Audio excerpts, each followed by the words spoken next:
Le top 10 des mythes sur le régime et le fitness. Nous avons tous nos propres croyances et vérités lorsqu'il s'agit de perdre du poids. D'autant plus si vous êtes nouveau dans le domaine du fitness. Vous pourriez, sans le savoir, être influencé par certains conseils inexacts de votre entourage. Nous voulons tous des résultats rapides et nous voulons faire les bonnes choses pour y parvenir. Mais dans la jungle des conseils que l'on peut trouver sur internet, il n'est pas toujours facile de démêler le vrai du faux. Alors dans cette vidéo, nous allons parler des 10 principaux mythes sur le fitness que vous devez cesser de croire. Mythe numéro 1. Je dois m'entraîner le matin. Faire de l'exercice physique tôt le matin serait pour de nombreuses personnes la meilleure façon de commencer la journée. Cependant, il n'y a aucune preuve scientifique qui affirme cette idée à 100%. Nous sommes d'accord que faire une séance d'entraînement le matin avant d'aller au travail ou avant toute autre activité est un excellent moyen pour éviter la procrastination.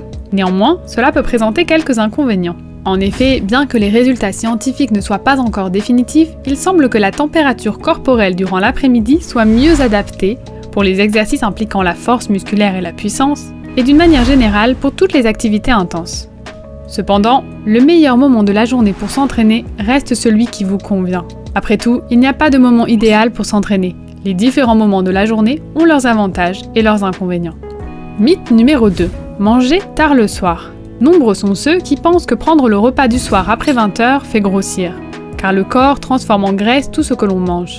Il n'existe en réalité aucune étude certifiant que manger le soir ferait grossir. Une règle reste toutefois à suivre. Surveillez la quantité et la qualité de votre repas du soir. Le plus important dans votre dîner est de manger équilibré.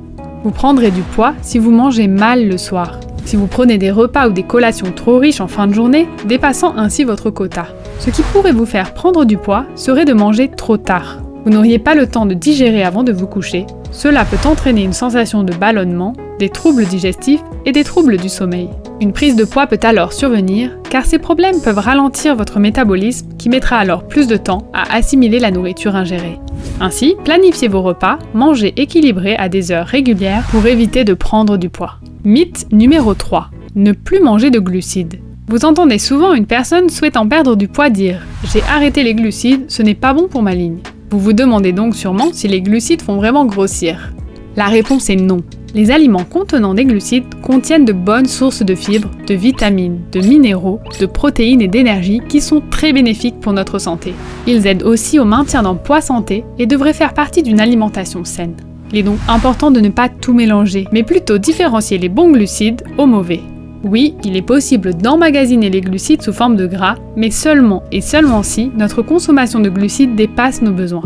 Privilégiez les amidons non raffinés complexes comme des grains entiers, haricots et légumineuses et les sucres naturels, fruits, légumes et produits laitiers. Avez-vous déjà fait un régime sans glucides? Quelles conclusions vous en avez tirées? Partagez avec nous votre expérience en commentaire. Mythe numéro 4. Toutes les calories sont les mêmes. Vous avez souvent tendance à penser que toutes les calories se valent. Eh bien, c'est un mythe. Contrairement aux idées reçues, chaque source de calories a une action bien particulière sur notre organisme. Prenons l'exemple du sucre d'une friandise et celui d'une portion de riz complet doté d'un même montant calorique. Le premier aliment, principalement composé de sucre rapide, agira de façon négative en stockant le sucre et le gras au sein de notre organisme. Tandis que le second diffusera son sucre de manière plus lente, générant un apport énergétique stable.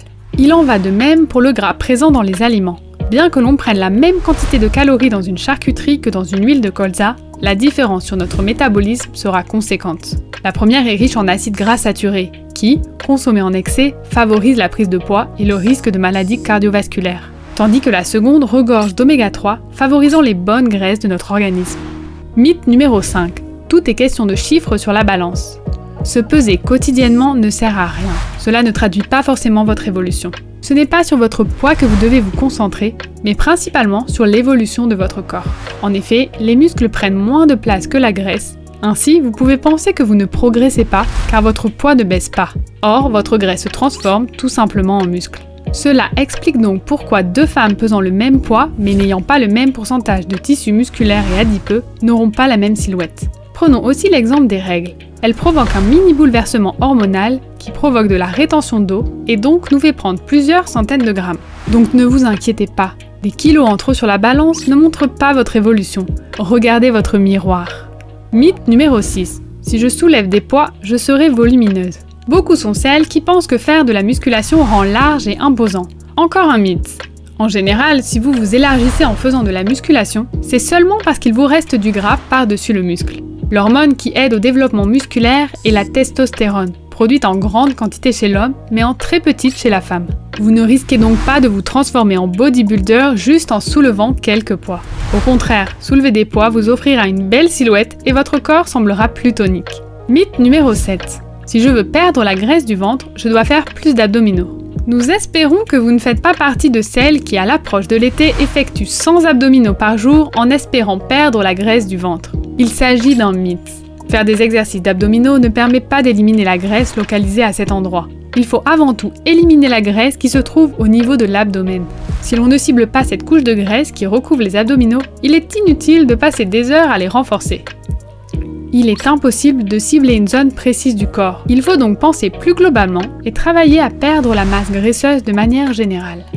Ainsi, plus de doute pour vous. Vous devez vous mettre au cardio. Crossfit, natation ou encore vélo, tout est bon pour éliminer la graisse corporelle. Mythe numéro 8. Plus je m'entraîne longtemps, plus vite j'obtiendrai des résultats. La durée de l'entraînement n'est pas à privilégier à l'intensité. Il est évident que faire du sport une fois par semaine en effectuant une session entre 1 et 2 heures reste toujours mieux que rien. Cependant, des séances de sport de 10 à 15 minutes sont plus efficaces. En effet, si on ne s'entraîne qu'une fois par semaine pendant 2 heures, le corps prend cela comme un stress négatif, comme si on le rendait malade. Il ne tirera aucun bénéfice sur le plan vasculaire et musculaire. Ainsi, challengez votre corps avec plusieurs séances par semaine de courte durée mais plus intenses. Mythe numéro 9. Je ne transpire pas, donc je ne fais pas un bon entraînement. Le fait de ne pas transpirer ne traduit pas l'efficacité de votre séance. En effet, la transpiration n'est pas un gage d'efficacité. Il s'agit d'un phénomène naturel pour préserver de la chaleur. De plus, la transpiration dépend du métabolisme. Les personnes plus massives vont avoir tendance à transpirer plus que d'autres à la morphologie plus sèche. L'environnement où vous vous entraînez rentre aussi en considération. On a une tendance à transpirer davantage dans une salle de sport sans que la séance ne soit particulièrement plus efficace. Lorsque les températures sont plus basses, il est donc plus difficile de transpirer. Rien à voir avec l'efficacité de l'entraînement. Donc, plutôt que de vous concentrer sur quelle quantité vous transpirez, concentrez-vous sur à quel point vous vous surpassez en intensité lors de vos exercices. Nous avons vu les différents mythes que nous rencontrons dans le milieu sportif. Quels autres conseils ou mythes vous avez déjà entendus ? Faites-le nous savoir pour qu'on le partage. Si vous avez trouvé cette vidéo utile, n'oubliez pas de liker.